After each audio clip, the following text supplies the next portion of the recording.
Hi everybody, we're going to do a quick line plot review for your interactive notebook. So with your interactive notebook, you should have a blank little page here. And you're, of course, because we're going to learn about line plots or review line plots, I'm going to put the title Line Plots.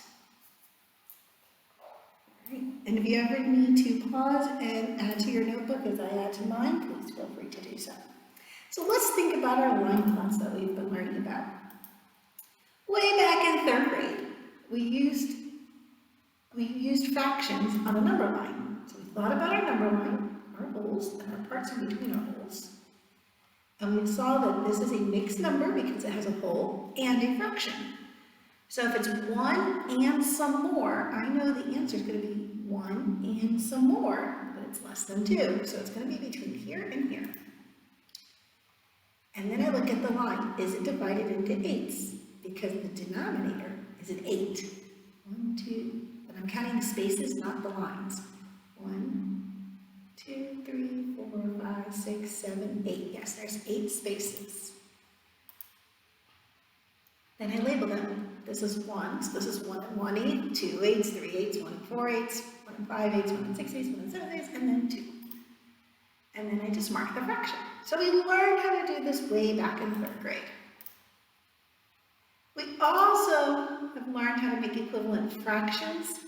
You're still probably learning this, and we're going to review it again in detail later. So just a quick review.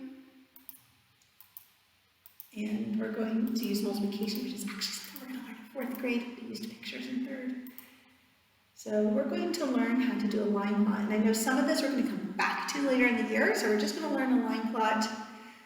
The example has both fraction types, but we know that we're going to learn just practice with the same denominator. But the directions are the same, so I want to just teach the directions once. So we're going to plot the data collected from the airplane throwing competition on a line plot. And if you want to, you can do this on your own. Throw some paper airplanes around the room and measure how far they go. In the meantime, here's what my class did in the past. So we measured, this is how many feet that they've all gone. So the first thing I do is I find the smallest whole number. So I have 9, 10, 9, 10, 9, 10, 9, 10, 9, 10. So here's my directions.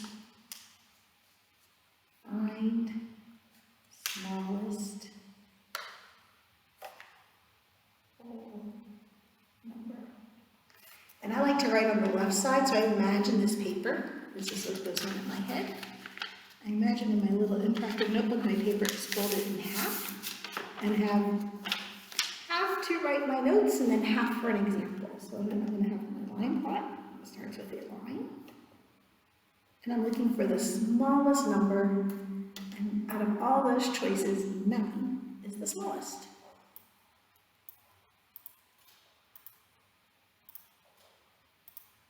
Now I'm going to find the largest whole number. 9, 10, 9, 10, 9, 10, 9, 10, 9, 10. 10 is the largest.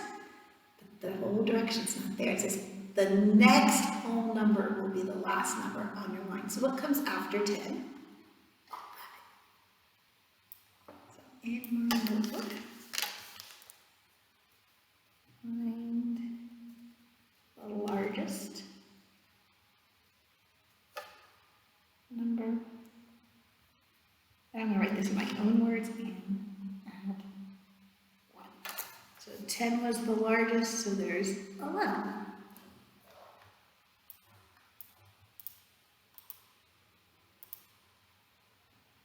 Now halfway, or this time it's halfway because there's 9 and 10, but it could be more.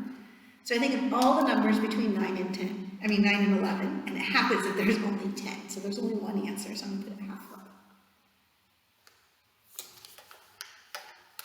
So maybe on my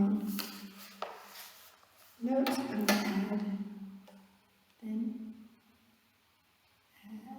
include whole numbers.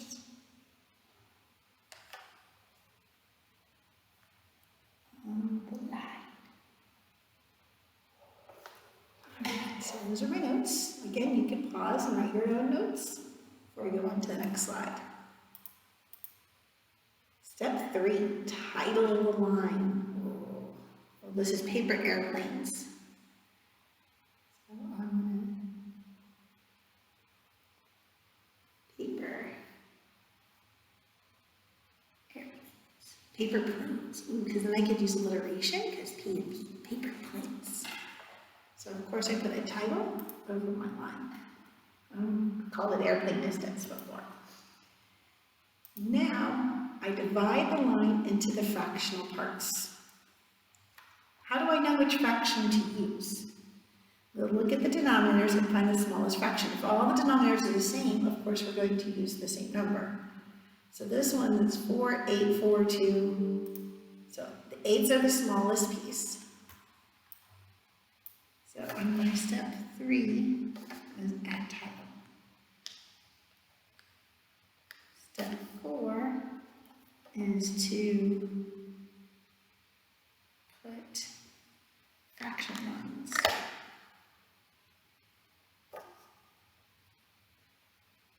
Remember, I'm rewriting these in my own notes, so I remember how I'm going to remember how to do this.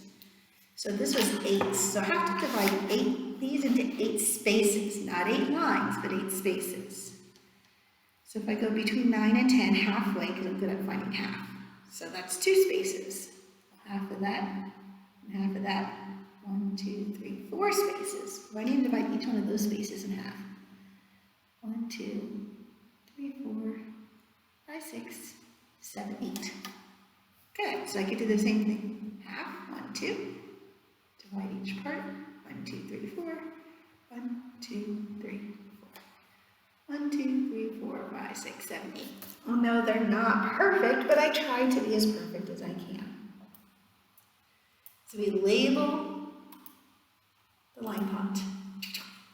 Like it on the computer better. Now, if the fractions have different denominators, we're going to use equivalent fractions. Like I said, we're going to learn a lot more about that next year, or later on this year, so I'm not going to stress over it right now. I'm just going to show you the answers. So now everything has an 8 on the bottom. 6 8s, 2 8s, 6 8s, 4 8s, 2 8s.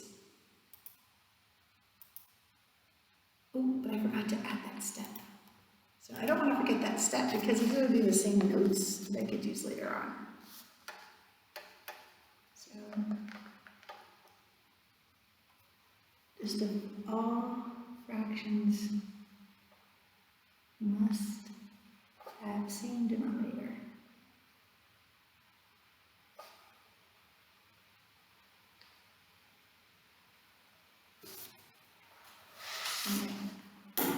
Again, I'm writing in my own words. Plot the data. So 6 is plot. Step 6 is plot the data. All fractions must have the same denominator and plot. So now I go to here and I plot the data. What does that mean? There's that X, and it went, where did it go? Oh, look, it counted up 6, because there's 9 holes, so I know it's between 9 and 10, and it's 6 spaces. 1 space, 2 space, 3 space, 4 space, 5 space, 6 spaces. So I'm going to do that in my journal. Between 9 and 10, 1, 2, 3, 4, 5, 6. This one's 10. And 2 8s, so it's going to be between my 10 and my 11. And I'm going to go 2 spaces after 10. 1, 2. 9 and 6 8s, well, that's the same. I just put it right on top of it. 9 and 4 8s, so 9 and 4 spaces. 1 space, 2 space, 3 space, 4 spaces. 10 and 2 8s, hey, that's the same number. 10 and 2 8s again. So I'm trying to keep track. I do it in order so I don't lose my track. I could also check them off. 1, 2, 3. 10 and 7 8s. Well, that's going to be way over here. Because 1, 2, 3, 4, 5, 6, 7, and then 8 8s would be the next hole. 4 8s. I've already gotten one of those. 10 and 4 8s. I don't have one of those because remember I'm starting at the 10. And I go up 4. 9 and 2 8s. That's how easy it is to plot.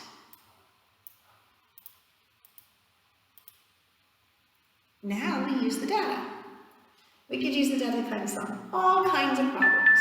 That's the next lesson, how to use data to solve problems. Bye.